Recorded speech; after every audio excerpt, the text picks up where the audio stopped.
Stick around and I'm going to show you how to get a paint job like this in your backyard for, I don't know, under 60 bucks.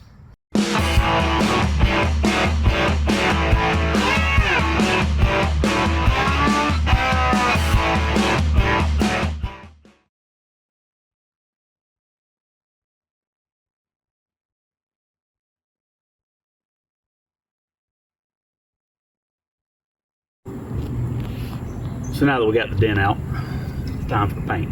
Now, I wasn't thinking about it and I just started working on this. So this is not the side that had the dent on it, but I figured if I'm gonna do one side of the bed, might as well do both. Ideally, I'd want to do the whole thing, but I just don't see me being that meticulous on a Monday afternoon. So what I did was, you go to the Harbor Freight and you get you their electric DA sander. I've got a pneumatic one, but I've only got a 10-gallon compressor. So instead of just hearing the compressor run for the rest of the day, I don't know, 39 bucks.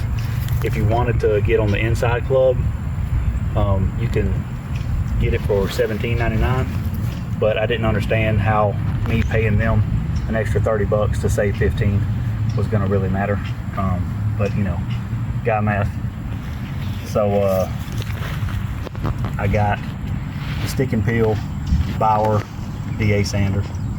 I've got 120 grit and 220 grit. I thought I had some Bondo, but I can't find it.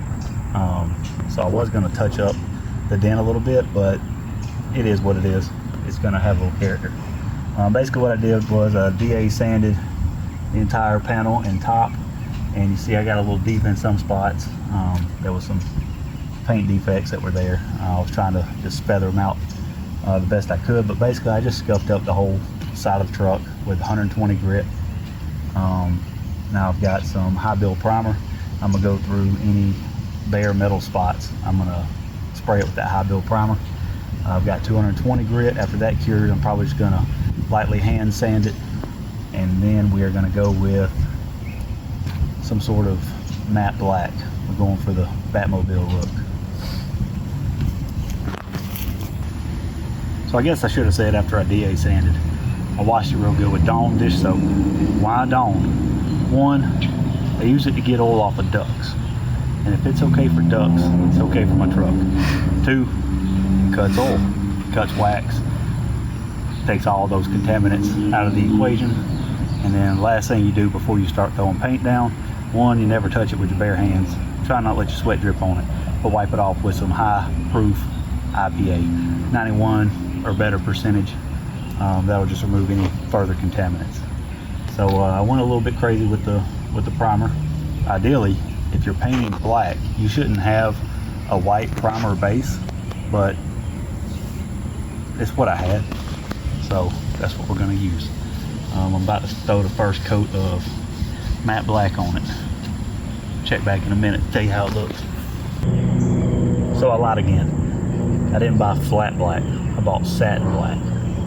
But I'm liking the way it's basically back to factory color, and it's all one color now, but it doesn't have near the shine as the factory paint did. So like looking across here, I can look up at the door and I can see my car's reflection in it. Here, not so much, but that's okay. This thing's got a lot of defects in it, and maybe it not being glossy or as glossy will help hide those. So instead of being a 40-footer paint job, maybe now it can be a 20-footer. About to go hit the other side. This one side of the bed took one full can of paint, but I got some good coverage. Can't see the white primer anymore. That's a win. I bought 3 cans, so 1 down, 2 to go.